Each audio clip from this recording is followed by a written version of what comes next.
एक शख्स अपने बेटे को लेकर मदरसा आया। उस्ताद से कहने लगा हज़रत मेरे बच्चे का दाखिला लें। उस्ताद कहने लगे मदरसे में जितने बच्चे हमें रखने वो हमारा टारगेट फुल है, कोटा फुल हो गया, हम एक भी बच्चा आगे नहीं ले सकते। कहने लगे एक बच्चे की गुंजाइश कर लें। कहा कि गुंजाइश है ही नहीं। जब इसरार किया तो उस्ताद ने कहा कि बच्चे के खाने का इंतजाम नहीं हो पाएगा। लेकिन कुरान से प्यार करने वाले लोग कैसे थे?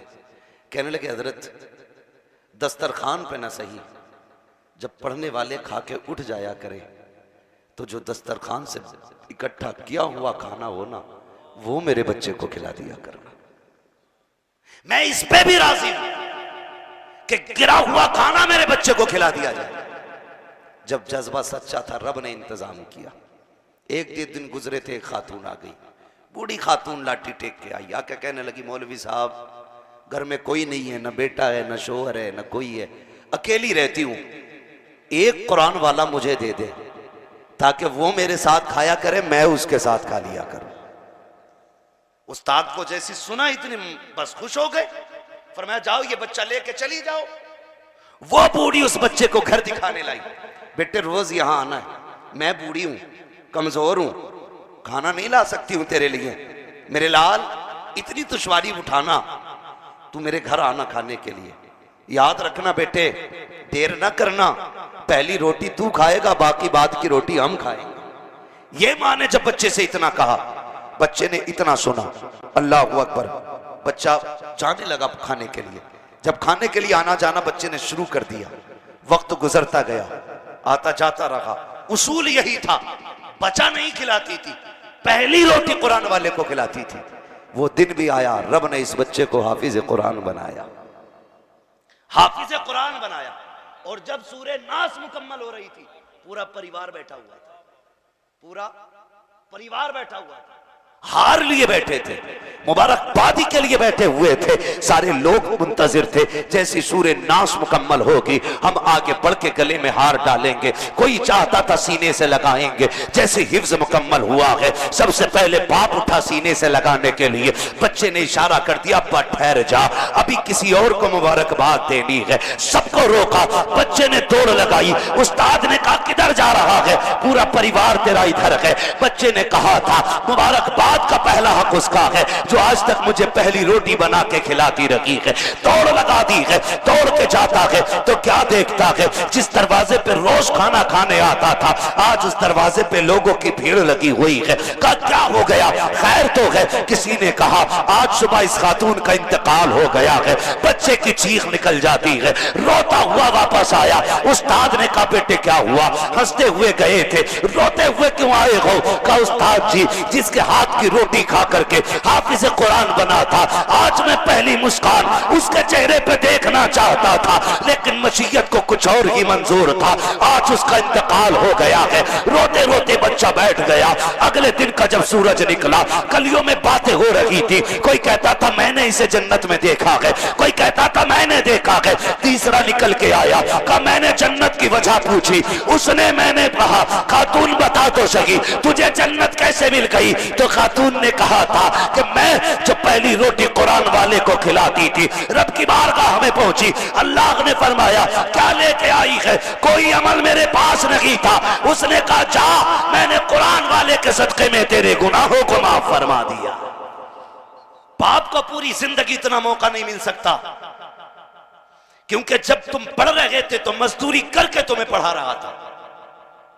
किसी को बेटियों की जिम्मेदारी ने फुर्सत नहीं लेने दी, किसी को घर के खर्चों ने नहीं सीधा होने दिया, किसी ने लोगों के कर्ज ने सीधा नहीं होने दिया।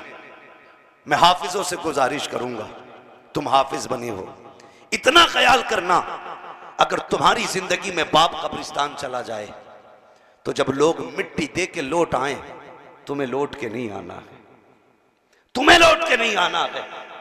तुम्हें कुरान इसलिए नहीं पढ़ाया गया कि तुम उन्हें 10-20 रुपए कमा के दो, इसलिए नहीं पढ़ाया गया कि तुम उनको कमा के उनका पेट भरो, इसलिए तुम्हें कुरान पढ़ाया गया है ताकि जब दुनिया साथ छोड़ जाए तो तुम अपने बाप का साथ दो। हाफिजों से मेरी गुजारिश है, जब लोग कब्र पे मिट्टी डाल के पानी डाल के फातिहा पढ़ के लौट चले, तुम्हें बैठ जाना के बाप की कब्र पे और कहना बाप पूरी जिंदगी तुझे कुरान सुनने की फुर्सत ना मिली, मुझे सुनाने की फुर्सत ना मिली, अब्बा आज तुझे भी फुर्सत है, मुझे भी फुर्सत है, आज तू कुरान सुन, मैं तुझे कुरान सुनाऊंगा। ए कुरान पढ़ने वालों, हाफिज कुरान, तुमसे गुजारिश है जब दुनिया बाप को छोड़ के आ जाए, तुम अलहम्द के अलिफ से लेकर के वन्नास के सीन तक पूरा कुरान सुना के उठना। मेरा ईमान कहता है कुरान मुकम्मल होने से पहले अल्लाह तुम्हारे बाप को जन्नत की डिग्री अता फरमा देगा। यह जिम्मेदारी हाफिजों की, इसलिए कि बाप तो अपनी जिम्मेदारी पूरी कर चुका मजदूरी करके, बाप अपनी जिम्मेदारी पूरी कर चुका तुम्हें हाफिज कुरान बना के, बाप अपनी जिम्मेदारी पूरी कर चुका मजदूरियां करने के बाद। अब हमारी जिम्मेदारी है, उसने हमें कुरान दिलाया है, हमारी जिम्मेदारी है अपने माँ बाप को हम जन्नत दिलाएं। आज की मेहनत को आप समझे, यूं ही इन्होंने सुबह को उठ करके ठंडा पानी पिला करके हाफिज कुरान नहीं बनाया। खुदा की कसम बहुत कुर्बानियां देना पड़ती हैं तब एक बच्चा हाफिज कुरान बनता है, तब जाके एक बच्चा हाफिज कुरान बनता है। मैं कहता हूँ हाफिज कुरान के वालिदैन से कहूँगा मैं कि आप आज आपके 3 बच्चे हाफिज बने हैं, अलग अलग घरों के बच्चे हैं, मैं तीनों से गुजारिश करूँगा फैमिलियों से, ख्याल रखना, ये याद रखना, ये मत समझना तुमने एक जोड़ा दे करके या 2 जोड़े दे के 2000 रुपये दे करके उस्ताद का बदला अदा कर दिया है। दावे के साथ कहता हूँ खुदा की कसम, हाफिज कुरान तेरे बच्चों को बना करके इन्होंने जितना बड़ा एहसान किया है ना, उसके बदले में अगर अपने बदन की खाल उतारो और उसका जूता बनाकर भी उस्ताद को पहनाओ ना, तब भी जो बच्चे पे तेरे उस बच्चे के उस्ताद ने एहसान किया है उसका हक अदा नहीं हो सकता है, उसका हक अदा नहीं हो सकता है। हाँ हाँ, मुफ्ती आसिम साहब बैठे हैं, ये उलमा बैठे हैं, दावे के साथ कहता हूँ यार, सुनार हो, जवागरी हो, कोई भी बड़े से बड़ा कारीगर हो, तेरे बेटे को सिखाएगा तो दुनिया दे सकता है।